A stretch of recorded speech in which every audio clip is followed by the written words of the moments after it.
চার মাযহাব যদি কোরআন সুন্নাহ ভিত্তিক হয়ে থাকে তাহলে ফিকহি মাসালাতে এত মতভেদ কেন?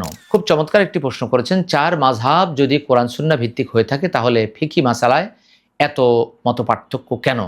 মূলত ফিকহি মাসালায় যে মতপার্থক্য সেটি কোরআন সুন্নাহরই একটি অংশ।